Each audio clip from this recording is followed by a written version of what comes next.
Assalamu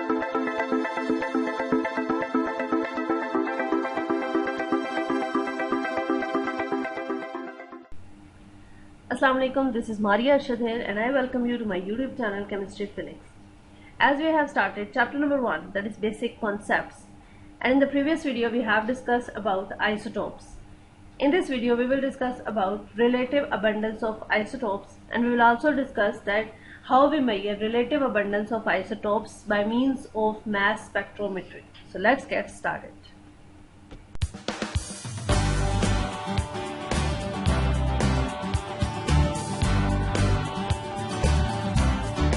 तो हमारा जो आज का टॉपिक है वो है relative abundance of isotopes. So basically जो अबंडेंस ऑफ आइसोटॉप होती है वो ये होता है कि नेचर में कितने परसेंटेज में एक आइसोटॉप जो है वो मौजूद है, उस चीज को हम कहते हैं abundance of isotopes, relative abundance of isotope. So अगर हम देखें तो हम देखते हैं कि नेचर में अभी जो है वो 280 डिफरेंट आइसोटॉप्स पाए जाते हैं। 280 डिफरेंट आइसोटॉप्स जो है वो नेचर में एग्जिस्ट करते हैं, और उसके अंदर से जो 40 आइसोटॉप्स हैं वो रेडियो एक्टिव आइसोटॉप्स हैं। और उसके बाद हम कहते हैं कि इन 280 नेचुरल जो आइसोटॉप्स हैं जो कि नेचर में एग्जिस्ट करते हैं, उनके अलावा 300 आइसोटॉप्स जो है वो अनस्टेबल रेडियो एक्टिव आइसोटॉप्स हैं, यानी कि ये वो वाले आइसोटॉप्स हैं जो कि जिनको आर्टिफिशियली प्रोड्यूस किया गया, आर्टिफिशियल डिसइंटीग्रेशन से इन आइसोटॉप्स को प्रोड्यूस किया गया। 280 आइसोटॉप्स जो है वो नेचर में एग्जिस्ट करते हैं नेचुरली, और जो इसके अलावा बिसाइड दीज 280 आइसोटॉप्स अबाउट 300 जो आइसोटॉप्स हैं वो अनस्टेबल रेडियो एक्टिव आइसोटॉप्स हैं that have been produced through artificial disintegration. उसके बाद कुछ एलिमेंट्स होते हैं जिनको हम कहते हैं मोनो आइसोटॉपिक एलिमेंट्स। अब मोनो आइसोटॉपिक एलिमेंट्स कौन से एलिमेंट्स होते हैं? वो वाले elements that have only a single isotope, that have only a single isotope. For example हमारे पास आता है आर्सेनिक, गोल्ड, फ्लोरीन, आयोडीन। ये जो आइसोटॉप्स, ये जो एलिमेंट्स हैं, ये इनके सिंगल आइसोटॉप्स होते हैं। सो दैट्स व्हाई इनको हम कहते होते हैं मोनो आइसोटॉपिक एलिमेंट्स। अब हम लोगों ने बेसिकली इस वीडियो में हम लोगों ने देखना है रिलेटिव अबंडेंस ऑफ आइसोटॉप्स, कि कौन सा आइसोटॉप जो है वो कितना अबंडेंट है। तो जनरली जो एक ट्रिक देखी गई थी, या जनरली जो अंदाजा लगाया गया था वो ये था, किस तरीके से हमें पता चलता है कि कौन सा आइसोटॉप जो होगा वो कितना अबंडेंट होगा। तो ये देखा गया कि जो एलिमेंट्स होते हैं जिनके ओड एटॉमिक नंबर होते हैं, उनके कभी भी 2 स्टेबल आइसोटॉप्स से ज्यादा आइसोटॉप्स नहीं हो सकते। मींस जो elements of odd atomic number होते हैं they never possess more than 2 stable isotopes. उसके बाद ये देखा गया कि जो इवन एटॉमिक नंबर वाले एलिमेंट्स होते हैं, यानी कि ऐसे एलिमेंट्स जिनका इवन एटॉमिक नंबर हो, तो उनके जो आइसोटॉप्स होते हैं वो लार्ज नंबर में होते हैं, मींस उनके आइसोटॉप्स ज्यादा होते हैं। उसके बाद फिर ये देखा गया कि ऐसे एलिमेंट्स जिनके जो मैस नंबर होता है अगर वो मल्टीपल ऑफ 4 हो, तो वो वाले आइसोटॉप्स जो होंगे वो अबंडेंट इन नेचर होंगे, वो मोर अबंडेंट, अगर मैस नंबर जो हो वो मल्टीपल ऑफ 4 हो। फॉर एग्जाम्पल अगर हम देखते हैं ऑक्सीजन 16, मैग्नीशियम 24, इसी तरह सिलिकॉन 28 वाला आइसोटॉप और कैल्शियम का 40 वाला आइसोटॉप जो है जिनके मैस नंबर ये जो है मल्टीपल ऑफ 4 है, लाइक आयरन 56, वो वाले एलिमेंट जिनके मैस नंबर जो है मल्टीपल ऑफ 4 है, तो ये मोर अबंडेंट है। अब ये जो जितने भी एलिमेंट्स है, लाइक ऑक्सीजन 16 हो गया, मैग्नीशियम 24, सिलिकॉन 28, कैल्शियम 40 और आयरन 56 जो है, ये इतने ज्यादा अबंडेंट है नेचर में कि ये नियरली 50% ऑफ अर्थ क्रस्ट की फॉर्मेशन करती है। मीन्स उसकी फॉर्मेशन में 50% अर्थ क्रस्ट जो है वो इनसे मिलके बनी हुई है। उसके बाद हम कहते हैं कि जितने टोटल नेचर में आइसोटॉप एग्जिस्ट करते हैं, टोटल कितने थे? 280 आइसोटॉप्स। उन 280 आइसोटॉप्स में से 154 आइसोटॉप्स जो है उनके इवन एटॉमिक नंबर और इवन मैस नंबर है, जिसकी वजह से मीन्स वो अबंडेंट आइसोटॉप्स हैं। तो ये तो था इन जनरल कि कैसे हमें पता चलता है कौन सा आइसोटोप जो है वो अबंडेंट होगा, जिसका मास नंबर जो है या एटॉमिक नंबर जो है वो मल्टीपल ऑफ 4 होंगे, तो वो ज्यादा अबंडेंट आइसोटोप्स होंगे। ये जनरल। अब आगे हम देखेंगे कि मास स्पेक्ट्रोमेट्री के थ्रू किस तरह से हम डिटरमिन कर सकते हैं। तो सबसे पहले तो हम ये देखते हैं कि मास स्पेक्ट्रोमेट्री बेसिकली है क्या। तो जैसे कि मैं एक पहले भी वीडियो मास स्पेक्ट्रोमेट्री पे बना चुकी हूँ, उसी को अगर हम थोड़ा सा देख ले मास स्पेक्ट्रोमेट्री, फिर भी अगर हम इंट्रो ले ले तो मास स्पेक्ट्रोमेट्री बेसिकली है क्या, an analytical technique that is used to measure the mass to charge ratio of ions is known as mass spectrometry। mass spectrometry एक ऐसी एनालिटिकल टेक्निक है जिससे mass to charge ratio of ions जो होता है उसको मेजर किया जाता है। बेसिकली इसमें होता क्या है कि मास स्पेक्ट्रोमेट्री में जो आयंस होते हैं वो according to their mass to charge ratio जो होते हैं उनको सेपरेट किया जाता है, तो उस चीज को हम कहते हैं मास स्पेक्ट्रोमेट्री। अब उसके बाद इसमें जब हम लोग ये मास स्पेक्ट्रोमेट्री करते हैं तो इसका रिजल्ट में हमारे पास क्या बनता है, हमारे पास जो फाइनल स्पेक्ट्रम आता है उसको हम कहते हैं मास स्पेक्ट्रम। अब मास स्पेक्ट्रम बेसिकली क्या है, एक प्लॉट है इंटेंसिटी का as a function of mass to charge ratio. So अब हम मेजर करते हैं isotopic abundance by mass spectrometry. तो हम लेट सपोज हम लेते हैं एक एग्जांपल, फॉर एग्जाम्पल हम लेते हैं क्लोरीन की एग्जाम्पल। तो हमें जैसे कि पता है कि क्लोरीन जो है उसमें मल्टीपल आइसोटोप्स क्लोरीन के पाए जाते हैं, लेकिन हम कंसीडर कर लेते हैं 2 आइसोटोप्स को। एक है हमारे पास क्लोरीन 35 और एक है आइसोटोप हमारे पास क्लोरीन 37। तो जैसे कि हम पिछली वीडियो में पहले डिस्कस कर चुके हैं कि जो आइसोटोप्स होते हैं उनमें नंबर ऑफ इलेक्ट्रॉन्स सेम होते हैं, नंबर ऑफ प्रोटॉन्स भी उनके सेम होते हैं, लेकिन डिफरेंस कहाँ पे आ जाता है, नंबर ऑफ न्यूट्रॉन्स में। नंबर ऑफ न्यूट्रॉन्स में डिफरेंस आने की वजह से इनका जो मास नंबर होता है वो भी डिफरेंट हो जाता है।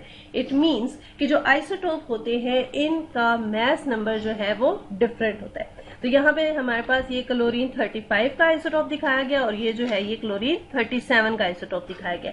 तो हम देख रहे हैं कि जो क्लोरीन 35 का आइसोटोप है उसमें 17 प्रोटॉन है और 17 इलेक्ट्रॉन है, और इसमें न्यूट्रॉन कितने हैं, 18 है।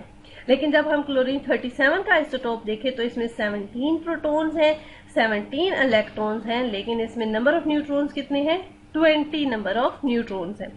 सो अब हम ये देखते हैं कि किस तरीके से हम देखेंगे कि कौन सा इन दोनों आइसोटोप्स में से, यानी कि एक क्लोरीन 35 और एक क्लोरीन 37, इन दोनों आइसोटोप्स में से कौन सा आइसोटोप जो है वो ज्यादा अबंडेंट है, और इस चीज को हम देखेंगे थ्रू मास स्पेक्ट्रोमेट्री। सबसे पहले हम क्या करते हैं, जो हमारे पास क्लोरीन गैस है उसको हम इंट्रोड्यूस करवाएंगे। इंट्रोड्यूस करवाने के लिए क्लोरीन गैस जो है इसमें अब क्लोरीन 35 और क्लोरीन 37 के आइसोटोप्स मौजूद है। तो हमने सबसे पहले इसको इंट्रोड्यूस करवाना है। जब इस गैस को इंट्रोड्यूस करवाया जाएगा, यहाँ पर हम इसको हाई इलेक्ट्रॉन बीम जो होगी उसको बम्बार्ड करवाएंगे इस क्लोरीन गैस के ऊपर। जब हम इलेक्ट्रॉन की बम्बार्डमेंट करवाएंगे तो इसके अंदर क्या हो जाएगी, डिसोसिएशन हो जाएगी। मींस के जो क्लोरीन है उनके जो आइसोटोप्स अंदर मौजूद थे, यानी कि क्लोरीन 37 का आइसोटोप भी उसके अंदर मौजूद था और क्लोरीन 35 का भी, तो वो कैटाइंस की फॉर्मेशन कर लेंगे, कैटाइंस की फॉर्मेशन करेंगे। फिर इसी तरह यहाँ पे इलेक्ट्रिक फील्ड आएगी। इसके ऊपर मैं एक मुकम्मल वीडियो जो है वो पहले बना चुकी हूँ, तो इस वजह से हम जस्ट इसको थोड़ा बहुत कर रहे हैं। तो उसके बाद क्या होगा, यहाँ पे इलेक्ट्रिक फील्ड और अप्लाइड मैग्नेटिक फील्ड होगी। इन्हीं इलेक्ट्रिक फील्ड और मैग्नेटिक फील्ड की वजह से ये जो हमारे पास क्लोरीन 35 और क्लोरीन 37 है, ये अपने अपने मास टू चार्ज रेशियो की वजह से डिफरेंट एंगल पे डिफ्लेक्शन शो करेंगे। जब ये डिफरेंट एंगल पे डिफ्लेक्शन शो करेंगे तो एज अ रिजल्ट वो जाके डिफरेंट एंगल डिफ्लेक्शन शो करने के बाद डिफरेंट एंगल से जाकर हमारे डिटेक्टर को हिट करेंगे। जब वो डिटेक्टर को हिट करेंगे तो एज अ रिजल्ट फाइनली हमारा जो होगा वो स्पेक्ट्रम बन जाएगा। एनालाइज करेंगे और उसके थ्रू हमें पता चलेगा कि कौन सा आइसोटोप जो है वो ज्यादा अबंडेंट है, कौन सा आइसोटोप जो है उसका मास कितना है, कौन सा आइसोटोप कितना हैवी है, तो उससे हमें ये सारी इंफॉर्मेशन मिल जाएगी। जैसे कि अगर हम यहाँ पे पहले देखें कि क्लोरीन 35 हमने जो क्लोरीन गैस ली तो उसके अंदर दो आइसोटोप्स मौजूद थे। एक जो आइसोटोप है वो क्लोरीन 37 का आइसोटोप है और एक आइसोटोप जो है वो क्लोरीन 35 का आइसोटोप है। तो हम यहाँ पे देख रहे हैं ये जो डार्क ग्रीन कलर के पार्टिकल्स है ये क्लोरीन 35 है और जो लाइट ग्रीन पार्टिकल्स हैं वो है क्लोरीन 37। तो यहाँ पे वैसे इस डायग्राम में हमें नजर आ रहा है कि जो क्लोरीन 35 है उसके मॉलिक्यूल्स जो है उसके ज्यादा पार्टिकल जाके हिट कर रहे हैं डिटेक्टर को, जबकि जो क्लोरीन 37 है उसके कम पार्टिकल्स जाकर हिट कर रहे हैं डिटेक्टर को। सो अभी हमें यही चीज जो है वो ग्राफ के थ्रू भी पता चल जाएगी कि ये बेसिकली क्या हुआ है और क्यों हुआ है। सो हम देखते हैं कि जो एंगल ऑफ डिफ्लेक्शन होता है वो डिपेंड करता है एक तो मास ऑफ द पार्टिकल पे और दूसरा मैग्नेटिक फील्ड की स्ट्रेंथ पे भी। जो लाइटर पार्टिकल्स होते हैं वो ज्यादा डिफ्लेक्ट करते हैं, लाइटर पार्टिकल्स ज्यादा डिफ्लेक्ट करते हैं। सो अगर हम लोग देखें जैसे यहाँ पे है क्लोरीन 35 जो है वो लाइटर है और जो क्लोरीन 37 है वो हैवियर पार्टिकल है। सो हम यहाँ पे देख रहे हैं कि तो जो क्लोरीन 35 है उसकी डिफ्लेक्शन जो है वो ज्यादा हो रही है एज कम्पेयर टू क्लोरीन 37। सो इस वजह से हम कहेंगे कि जो लाइटर होते हैं उनकी डिफ्लेक्शन ज्यादा होती है। तो जो लाइटर, वही बात है कि जो लाइटर क्लोरीन 35 है आयंस वो ज्यादा डिफ्लेक्ट होंगे, deflected more than the heavier chlorine 37 ions. उसके बाद अब अगर हम लोग देखें इसका यहाँ पे ये है हमारे पास मैस स्पेक्ट्रम आया, इस तरह से आएगा मैस स्पेक्ट्रम और हम मैस स्पेक्ट्रम में इसके देख रहे हैं कि हमारे पास दो पीक्स आ रही हैं। एक हमारे पास पीक आएगी क्लोरीन 35 की और एक पीक आ रही है हमारे पास क्लोरीन 37 की। अब हमें कैसे पता चला कि जो हम लोगों ने जो क्लोरीन गैस डाली थी उसके अंदर ये दो ही आइसोटोप है क्लोरीन 35 और क्लोरीन 37। बेसिकली हमें मैस स्पेक्ट्रम में जो मैस स्पेक्ट्रम आता है उसके एक्स एक्सिस पर होती है मैस टू चार्ज रेशियो और उसके वाई एक्सिस पर होती है रिलेटिव अबंडेंस। सो अगर हम यहाँ पर देखें मैस टू चार्ज रेशियो में तो जो हमारे पास एक पीक आ रही है वो आ रही है 35 पे और दूसरी जो पीक आ रही है वो आ रही है 37 पे। सो इट मीन्स एक आइसोटोप जो है वो 35 मैस का है और जो दूसरा आइसोटोप है उसका मैस जो है वो 37 है। इससे हमें किससे क्या चीज पता चल गई कि मैसेज क्या है, कौन कौन से मैस के आइसोटोप्स जो है वो मौजूद है। दूसरी चीज हमें यहाँ पे क्या नजर आ रही है, इंटेंसिटी नजर आ रही है। हमें ये पता चल रहा है कि जो क्लोरीन 35 है उसकी इंटेंसिटी बहुत ज्यादा है जबकि जो क्लोरीन 37 है उसकी इंटेंसिटी बहुत कम है। सो इट मीन्स कि कौन सा चार्ज जो है, कौन सा आइसोटोप ज्यादा अबंडेंट है, क्लोरीन 35 वाला जो आइसोटोप है वो मोर अबंडेंट है देन क्लोरीन 37। तो इससे हमें हाइट ऑफ द पीक से इंटेंसिटी मालूम हो जाती है और जो उसकी पोजीशन होती है उससे हमें मैस टू चार्ज रेशियो पता चल जाता है। अब इसकी इंटेंसिटी, ये जो इसकी पोजीशंस आ रही हैं, इससे बेसिकली हमें पता क्या चल रहा है, जो इसकी हाइट है उससे ये हमें पता चल रहा है कि इनकी जो रिलेटिव अबंडेंस की रेशियो है वो 3:1 है। यानी कि that means that there are 3 particles of chlorine 35 for every particle of chlorine 37। Means कि अगर हम पिछली डायग्राम देखें तो हम लोगों ने यहाँ पे देखा कि 35 जो है उसके 3 मॉलिक्यूल और जो क्लोरीन 37 है उसका एक मॉलिक्यूल जो है वो इक्वली हिट करेंगे। मीन्स कि जब क्लोरीन 37 का एक मॉलिक्यूल हिट करेगा उसी टाइम में क्लोरीन 35 के 3 मॉलिक्यूल्स जो है वो हिट कर जाएंगे। यही तो इसकी अबंडेंस है। इसकी ये ज्यादा अबंडेंट होने की वजह से इसके ज्यादा पार्टिकल्स हिट करते हैं और इसके कम पार्टिकल हिट करते हैं और इसके 3 पार्टिकल्स हिट करते हैं उस टाइम में उसका एक पार्टिकल जो है वो हिट करेगा डिटेक्टर को। तो इसके वही एक जो है 75% अबंडेंट है, दूसरा जो है उसकी परसेंट कितनी है 25% है। सो ये इससे हमें ये क्लियर हो गया। सो इस तरह से हम मैस स्पेक्ट्रोमेट्री के थ्रू जो है वो डिटेक्ट कर सकते हैं कि कितना आइसोटोप जो है वो कितना अबंडेंट है, कौन सा आइसोटोप कितना अबंडेंट है। एक और एग्जांपल ले लेते हैं। अब अगर हम लोग यहाँ पर अब हमें एक बार चार्ट दिखाया गया, तो अब यहाँ पर हमें मैस स्पेक्ट्रम जो है वो दिखाया गया है बार चार्ट की फॉर्म में और इसमें अब हम लोगों ने क्या किया, मैस सारा वो जो हम लोगों ने अपना मैस स्पेक्ट्रोमेट्री का जो सारा प्रोसीजर है वो किया, लेकिन इस दफा हम लोगों ने जो चीज यूज की वो था हमारे पास स्ट्रोनशियम और हमारे पास जो स्पेक्ट्रम आया, हम स्पेक्ट्रम में देखते हैं कि हमारे पास 4 पीक्स आ रही हैं स्पेक्ट्रम की। तो अब हम इस स्पेक्ट्रम को एनालाइज करते हैं कि स्पेक्ट्रम के थ्रू हमें क्या समझ आई। सो देखते हैं हम सबसे पहले एक चीज तो हमें ये नजर आ रही है कि इस मास स्पेक्ट्रम में कितनी पीक्स आ रही हैं, 4 पीक्स आ रही है।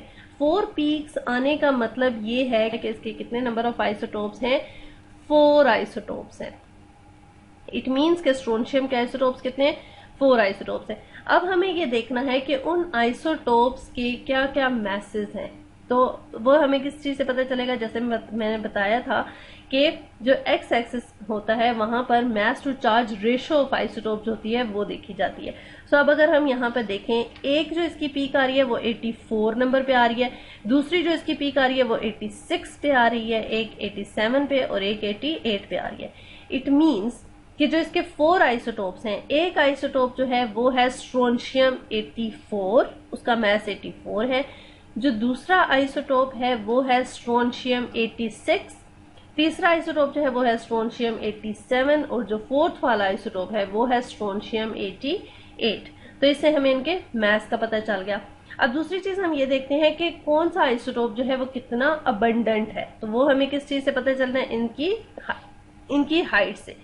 सो अब अगर हम यहाँ पे देखते हैं स्ट्रोंशियम 84 को अगर हम देखें तो इसकी तो हाइट बिल्कुल ही कम है, बिल्कुल तकरीबन इज इक्वल्स टू 0 ही है। तो ये इसकी मीन्स ये सबसे कम अबंडेंट है और यहाँ पे हम देख रहे हैं कि इसकी अबंडेंसी कितनी है, 0.56% जो है वो इसकी इतना ये अबंडेंट होता है। उसके बाद अगर हम स्ट्रोंशियम 86 की बात करें तो 86 की जो अबंडेंसी आ रही है वो कितनी है, 9.68% है। इसको बाय एक्सिस जो होता है वो हमें रिलेटिव अबंडेंस के बारे में बताता है।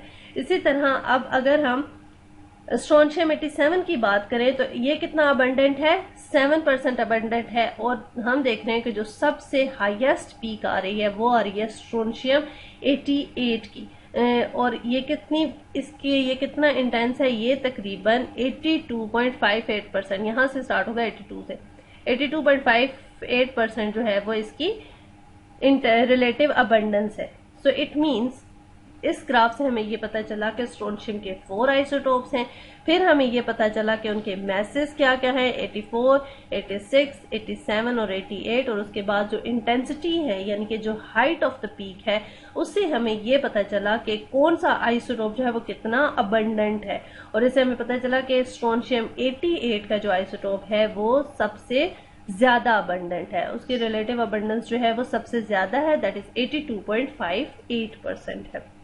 उसके बाद अब ये नीचे वही बात बताई गई है कि स्ट्रोंशियम 84 जो है it has the smallest peak which corresponds to its relative abundance of 0.56%, whereas strontium 88 has the largest peak. It means कि इसकी अबंडेंस जो है वो सबसे ज्यादा है और वो कितनी है, 82.58%। So this was all about relative abundance of isotopes. और हम लोगों ने ये भी देखा कि किस तरीके से हम लोग मास स्पेक्ट्रोमेट्री के through relative abundance of isotopes को चेक करते हैं। आई होप सो कि आप लोगों को समझ आ गई होगी। नेक्स्ट वीडियो इंशाल्लाह ताला हम लोग मॉलिक्यूलर फॉर्मूला और एम्पेरिकल फॉर्मूला को डिस्कस करेंगे। So till then give a big thumbs up to my video if you like it, stay tuned, subscribe to my channel. Thanks for watching.